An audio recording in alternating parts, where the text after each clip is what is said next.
وہ ایک پریشان حال کسان تھا۔ اس کا چہرہ غم سے عبارت تھا۔ وہ ایک بزرگ کی خدمت میں ادب کے ساتھ بیٹھا ہوا کہہ رہا تھا، حضرت، دلی کے سرکاری اہلکاروں نے میری زمین ضبط کر لی ہے۔ وہ کہتے ہیں کہ جب تک حکمران وقت اجازت نہ دیں گے تمہارے کھیت واپس نہیں کیے جائیں گے۔ میں پریشان ہو کر آپ کی خدمت میں حاضر ہوا ہوں۔ آپ سے گزارش ہے کہ آپ میری سفارش فرمائیں۔ انہوں نے کسان کو تسلی دی اور فرمایا، اطمینان رکھو، تمہارے اس کام کے لیے میں خود تمہارے ساتھ دلی جاؤں گا۔ بزرگ کسان کے ساتھ دلی پہنچ گئے۔ بزرگ کی دلی آمد کی خبر چھپی نہ رہ سکی۔ آپ کے خلفاء، مرید اور دیگر عام افراد آپ سے فیض اور برکت حاصل کرنے کے لیے دوڑے چلے آئے۔ جب حاکم وقت کو بھی اطلاع ملی تو وہ بھی آپ کی بارگاہ میں حاضر ہوا۔ بزرگ نے کسان کی شکایت بیان کی اور اس کی سفارش فرمائی۔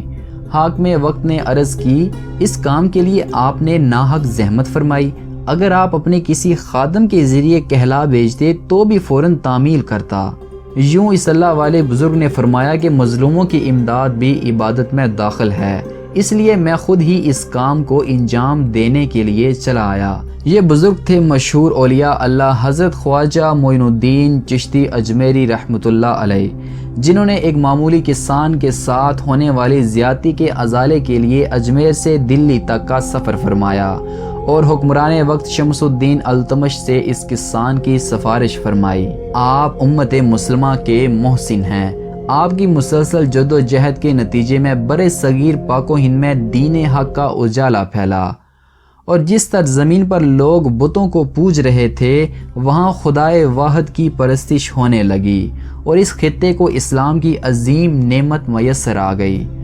آپ کا مکمل نام حضرت خواجہ معین الدین حسن سنجری چشتی ہے۔ اجمیر میں ایک طویل عرصہ گزارنے کی وجہ سے آخر میں لفظ اجمیری کا اضافہ کیا جاتا ہے۔ خواجہ صاحب کے نام کے ساتھ چشتی اس لیے لگایا جاتا ہے کہ آپ چشتیہ سلسلے سے منسلک ہیں۔ آپ 1141 عیسوی بمطابق 535 ہجری میں پیدا ہوئے۔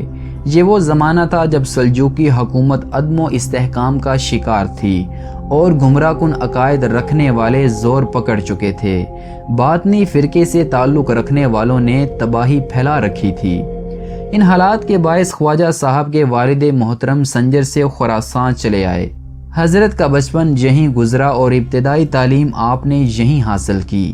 544 ہجری میں آپ کو مدرسہ نیشا پور میں داخل کروایا گیا۔ یہ اس زمانے میں بغداد کے مدرسہ نظامیہ کے بعد سب سے بڑا مدرسہ سمجھا جاتا تھا۔ خواجہ صاحب کی عمر ابھی 15 سال تھی تو آپ کو اپنے والد گرامی کے جدائی کا صدمہ سہنا پڑا۔ والد کی وراثت سے آپ کو ایک باغ اور ایک پن چکی حاصل ہوئی۔ کچھ عرصے بعد آپ کی والدہ محترمہ کا بھی انتقال ہو گیا۔ اب آپ کا بیشتر وقت اپنے باغ کی دیکھ بھال میں گزرتا۔ ایک دن خواجہ صاحب کے دل کی دنیا بدل گئی۔ وہ باغ جس پر ان کی گزر اوقات تھی ایک بے حقیقت شے محسوس ہونے لگا، اور یہ دنیا جو ان کے لیے پرکشش اور دل فریب تھی ایک کمتر اور حقیر چیز لگنے لگی۔ آپ نے اپنے قلب کو انوار الہی سے روشن کرنے کی غرض سے سفر کا ارادہ کر لیا۔ اپنا باغ، پن چکی، مال و اسباب فروخت کر ڈالا۔ جو رقم حاصل ہوئی اس میں سے فقط زاد راہ لے لیا اور بقیہ رقم درویشوں اور مساکین میں تقسیم کر ڈالی۔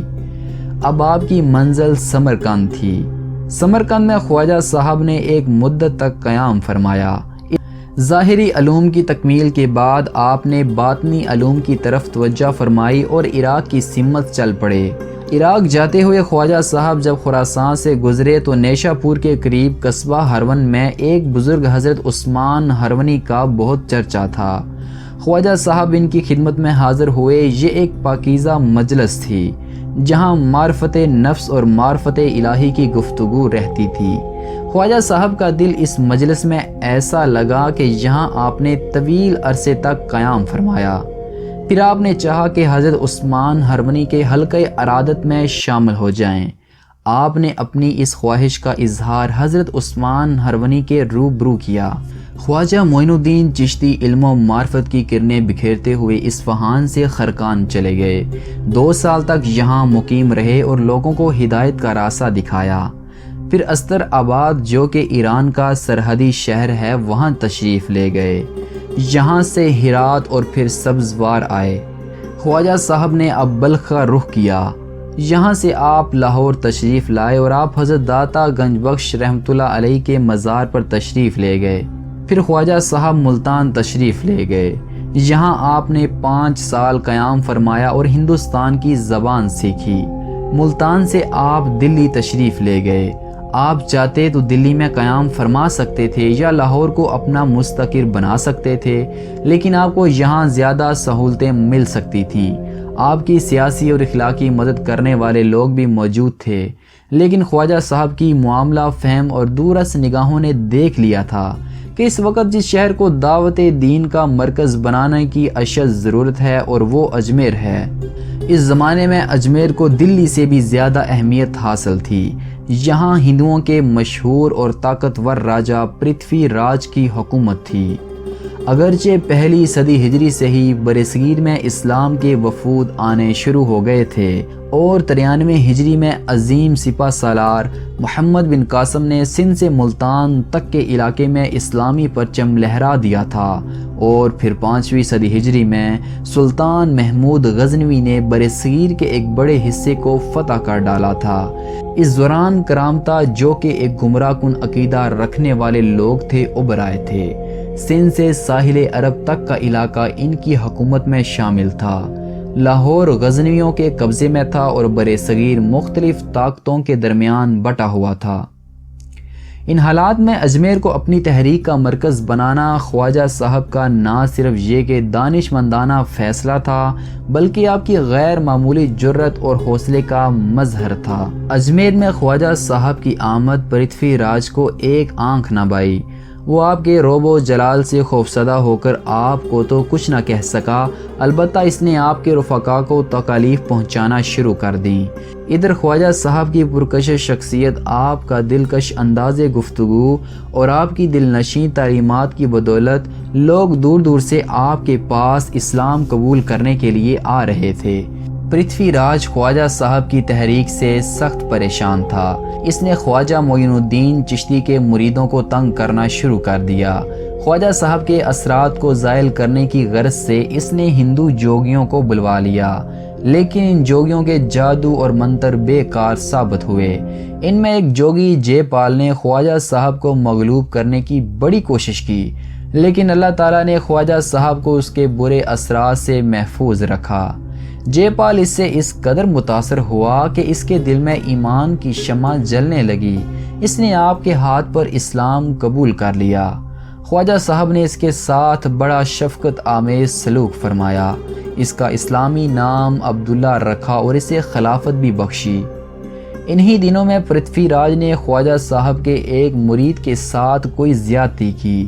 خواجہ صاحب نے مناسب الفاظ میں اپنے مرید کی سفارش کی تو پرتھوی راج نے ان کے خلاف نازیبا الفاظ استعمال کیے اور انہیں دھمکی دی کہ وہ آپ کو اجمیر سے نکال دے گا۔ اس پر آپ نے ارشاد فرمایا، ہم نے پرتھوی راج کو زندہ گرفتار کر کے مسلمانوں کے حوالے کر دیا۔ آپ کی یہ پیشگوئی درست ثابت ہوئی۔ 588 ہجری میں شہاب الدین غوری نے ترائن کے مقام پر پرتھوی راج چوہان کی فوج کو عبرت ناک شکست دی، جبکہ اس سے پہلے 587 ہجری میں اسی مقام پر لڑی جانے والی جنگ میں مسلمان کامیابی حاصل نہ کر سکے تھے، لیکن اس بار صورتحال مختلف تھی اور مسلمانوں کو فتح نصیب ہوئی اور پرتھوی راج چوہان گرفتار ہوا اور مارا گیا۔ شہاب الدین غوری نے اپنے غلام قطب الدین ایبک کو ہندوستان کی فرما نروائی بخشی اور خود غزنی چلے گئے۔ قطب الدین ایبک نے میر سید حسین سوار کو اجمیر کا گورنر مقرر کر دیا۔ اب خواجہ صاحب کی اسلامی تحریک کی راہ میں کوئی رکاوٹ نہ تھی۔ خود میر سید حسین خواجہ صاحب کے مرید تھے۔ اس کے بعد خواجہ صاحب طویل عرصے تک اجمیر ہی میں مقیم رہے۔ شہاب الدین غوری اور قطب الدین ایبک کے انتقال کے بعد گو کہ اجمیر کی سیاسی اہمیت کم ہو گئی تھی، لیکن آپ نے اجمیر ہی میں قیام کرنا مناسب سمجھا۔ دلی میں سلطان شمس الدین التمش کی حکومت قائم ہو چکی تھی اور التمش خواجہ صاحب اور ان کے مرید شیخ قطب الدین بختیار کاکی سے بے حد عقیدت رکھتے تھے۔ خواجہ معین الدین چشتی کا وصال 27 مارچ 1235 عیسوی بمطابق 6 رجب 632 ہجری میں ہوا۔ انتقال کے وقت آپ کی عمر مبارک 97 سال تھی۔